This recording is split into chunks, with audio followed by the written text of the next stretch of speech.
देखिए हम लोग धनबाद के भी सर्किट हाउस में है और जैसे मेरे पीछे तस्वीर में देख सकते हैं आप, अभी नवनियुक्त झारखंड प्रदेश कांग्रेस के अल्पसंख्यक विभाग के अध्यक्ष नवनियुक्त हुए हैं मंजूर अंसारी साहब, वो आए हुए हैं। उनके स्वागत के लिए काफ़ी दूर दूर से कार्यकर्ता आए हुए हैं। तो जैसे ये स्वागत कार्यक्रम खत्म हो जाता है, हम जानेंगे मंजूर अंसारी साहब से भी कि क्या कुछ अब उनकी प्राथमिकता रहेगी। बताइएगा, अल्पसंख्यक विभाग के आला कमान ने आपको प्रदेश अध्यक्ष बनाया, क्या कुछ कहिएगा? सबसे पहले आपके माध्यम से हम अपने राष्ट्रीय अध्यक्ष और हमारे प्रभारी, हमारे अल्पसंख्यक मोर्चा के राष्ट्रीय अध्यक्ष इमरान साहब को, अपने प्रदेश के माननीय अध्यक्ष राजेश ठाकुर जी को, हमारे सीएलपी लीडर आलमगीर आलम साहब को, हम पूरे झारखंड के अल्पसंख्यक की ओर से ढेर सारी शुभकामनाएं और बधाई देते हैं, शुक्रिया अदा करते हैं। और साथ ही साथ हमारा कोशिश होगा कि पूरे झारखंड में जितने भी माइनॉरिटीज़ में आते हैं, चाहे वो मुस्लिम हो, ईसाई हो, चाहे वो जैन हो, जितने भी लोग आते हैं, सबकी जो भी समस्याएं हैं उसका सुनने का काम करेंगे और हमारा कोशिश होगा कि पूरे झारखंड में हम उसकी आवाज़ बने। बोकारो के जिलाध्यक्ष थे आप, इतनी बड़ी जिम्मेदारी मिली है, 3.5 साल का लगभग वक्त हो चुका है। निश्चित तौर पर चूँकि हमारी सरकार जो गठबंधन की सरकार है, अल्पसंख्यक पर विभिन्न बहुत सारी कामें हो रही हैं और भी जो भी काम जो हमारे अल्पसंख्यक लोग, कोई अगर काम है, कोई समस्याएं हैं, कोई बात है, तो उस बात को हम लोग सही जगह पर रखेंगे, उस काम को कराने का काम करेंगे। जो भी अल्पसंख्यकों का उसमें प्रदेश में हमारी संभवतः 7 तारीख को एक बैठक होगी, जिसमें सभी हमारे कार्यकारिणी के सदस्य होंगे, सभी जिला से जिलाध्यक्ष होंगे और हम पहले समीक्षा करेंगे कि हमारा जो काम अभी तक कहाँ तक क्या क्या हुआ है और किस किस काम पर हमको नज़र रखना है और उसको सरकार का संज्ञान में देना है। 3.5 साल में क्या क्या समीक्षा के बाद हम लोग इस पर विचार विमर्श करके हम लोग विस्तार से चर्चा करेंगे। क्या लगता है, और भी जो मुस्लिम के अलावा भी और जो धर्म के हैं, जैसे सिख हो गए या बौद्ध हो गए, वो भी काफ़ी कम संख्या में आप लोग की टीम में अल्पसंख्यक विभाग में, तो वो लोग कैसे जोड़िएगा मुख्यतः? निश्चित तौर पर इस बार हमारा मानना है कि अल्पसंख्यक में मुस्लिम के साथ साथ जो सिख हैं, जो ईसाई हैं, जो जैन हैं, उसकी भी प्राथमिकताएं होंगी, उसको भी हम लोग जोड़ने का काम करेंगे। नए संगठन चलाने का एक लंबा अनुभव मंजूर अंसारी जी को रहा है। लगभग 9-10 सालों तक बहुत ही कामयाब तरीके से, सफल तरीके से इन्होंने बोकारो जैसे महत्वपूर्ण जिला का कांग्रेस का संगठन चलाया है। लंबा अनुभव इनका रहा है और हमारी शुभकामनाएं इनके साथ में हैं। ये कहने में कोई गुरेज नहीं कि झारखंड के अंदर में कांग्रेस पार्टी का जो जनाधार है, सभी वर्ग, सभी समाज, सभी तबके में, लेकिन यकीनी तौर पर झारखंड में जो अक़लियतों की बड़ी आबादी है और बड़ी जमात कांग्रेस के साथ में खड़ी है, तो इनके ऊपर महती जिम्मेदारी है कि कैसे उसको इंटैक्ट करके रखना है। एक एकरूपता सी आ गई थी इस संगठन में। हमारे लिए खुशी की बात है कि इनको मौका मिला है और हम उम्मीद करते हैं, हमारा एक्सपेक्टेशन है और हमारी शुभकामनाएं कि ये बहुत अच्छा प्रदर्शन करेंगे। अभी जो एक बात झारखंड के संदर्भ में ज़रूर हम लोग कह सकते हैं कि एक बहुत ही दुर्भाग्यपूर्ण बात जो है, बहुत ऑन रिकॉर्ड कहना चाहता हूँ कि सरकार के गठन के लगभग 3.5 साल का कार्यकाल हो गया है।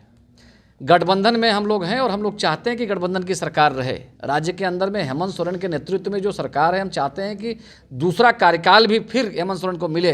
लेकिन इस बात का जरूर दुख है कि आखिर कौन सा कारण है, कौन से अज्ञात कारण है, सब बात समझ में नहीं आती कि 3.5 साल होने के बावजूद अल्पसंख्यक आयोग का गठन क्यों नहीं हुआ, माइनॉरिटी फाइनेंशियल कॉरपोरेशन का गठन क्यों नहीं हुआ, मदरसा बोर्ड का गठन क्यों नहीं हुआ, और जो सबसे बड़ी बात है, जो डिमांड मैं लगातार कर रहा हूँ कि मॉब लिंचिंग के मामले में सुप्रीम कोर्ट का जो गाइडलाइन है उसकी अवहेलना हो रही है। इस राज्य के अंदर में हम उम्मीद कर रहे थे कि एक मजबूत कानून बनेगा मॉब लिंचिंग के खिलाफ में।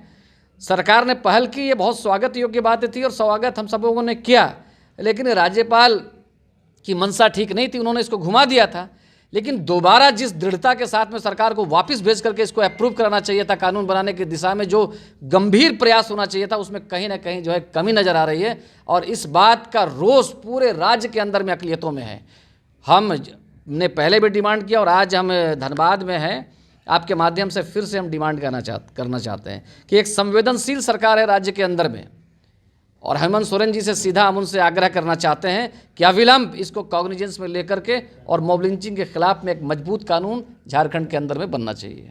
चुनाव के समय भी देखा जाता है, देखिए पूरे देश के अंदर में जो ट्रैक रिकॉर्ड है कांग्रेस पार्टी का, मैंने ये कहा कि कांग्रेस पार्टी सभी वर्ग, सभी समाज, सभी का प्रतिनिधित्व करती है। लेकिन ख़ास करके ये छुपी हुई बात नहीं है, हिडन बात नहीं है कि अक़लियतों की पूरी एतमाद और पूरे हिमायत कांग्रेस के साथ में है और कांग्रेस पार्टी ने हमेशा एक रीजनेबल रिप्रेजेंटेशन देने का काम किया है अक़लियतों को। कभी कोई ऐसा अपवाद हो गया हो, जैसे एक बार हुआ था पार्लियामेंट के इलेक्शन में कि नहीं मिल पाया था, बाद में राज्यसभा के चुनाव में मेरे जैसा मामूली व्यक्ति को पार्टी ने राज्यसभा में कैंडिडेट बनाया था। चूँकि आंकड़े हमारे पक्ष में नहीं थे, इस वजह से हमको कामयाबी नहीं मिली। अब इस बार हम लोग उम्मीद हैं, ऑप्टिमिस्टिक हैं कि आने वाले दिनों में जो पार्लियामेंट इलेक्शन होना है उसमें निश्चित तौर पर इस बात को पार्टी समझेगी और अक़लियतों को भी मौका मिलेगा, ऐसा हम उम्मीद करते हैं। देखते हैं। देखिए, हम लोग धनबाद सर्किट हाउस में थे। यहाँ पे जो नए झारखंड प्रदेश कांग्रेस कमेटी के अल्पसंख्यक विभाग के अध्यक्ष बने हैं मंजूर अंसारी, वो आए हुए थे। जैसे उनसे भी हम लोगों ने बात की है।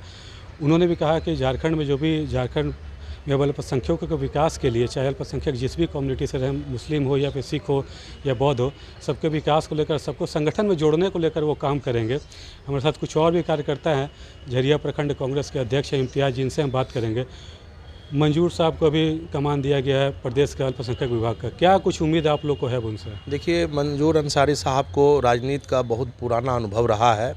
इससे पीछे वो बोकारो से पिछले 10 सालों से बोकारो का नेतृत्व किए, बोकारो जिला का नेतृत्व किए। 10 साल वो वहाँ जिला अध्यक्ष रहे और उनसे एक अल्पसंख्यक विभाग में जितने भी आते हैं, चाहे वो सिख हो, चाहे वो ईसाई हो, चाहे वो मुस्लिम हो, हर वर्ग का वो विकास करेंगे और हर वर्ग का लोगों का बात सुनेंगे। और इनसे हम लोगों को बहुत उम्मीदें हैं कि ये अब जो पीछे अध्यक्ष थे उन्होंने भी अच्छा काम किया और ये भी, और इसको आगे लेकर जाएंगे और इससे बेहतर काम करके देंगे। लगता है कि लोग मुख्यधारा में जुड़ेंगे कांग्रेस के साथ? बिल्कुल लोग जुड़ेंगे, गांव से भी जुड़ेंगे, शहर से भी जुड़ेंगे। हर तरफ से इनके आने के बाद और भी हर चरमुखी लोग चारों तरफ से जुड़ेंगे और अल्पसंख्यक विभाग को ये उम्मीद करते हैं कि ज़्यादा से ज़्यादा ये मजबूत करेंगे। देखिए, एक कार्यकर्ता भी थे कांग्रेस के, इनका भी ये मानना है कि नए प्रदेश के जो अल्पसंख्यक विभाग के अध्यक्ष बने मंजूर अंसारी, उनसे इनके काफ़ी उम्मीदें हैं। इनका भी मानना है कि अल्पसंख्यक विभाग जो कांग्रेस का वो संगठन के रूप से भी काफ़ी मजबूत स्थिति में होगा। 99 न्यूज़ के लिए धनबाद के सर्किट हाउस से दिलशाद खान।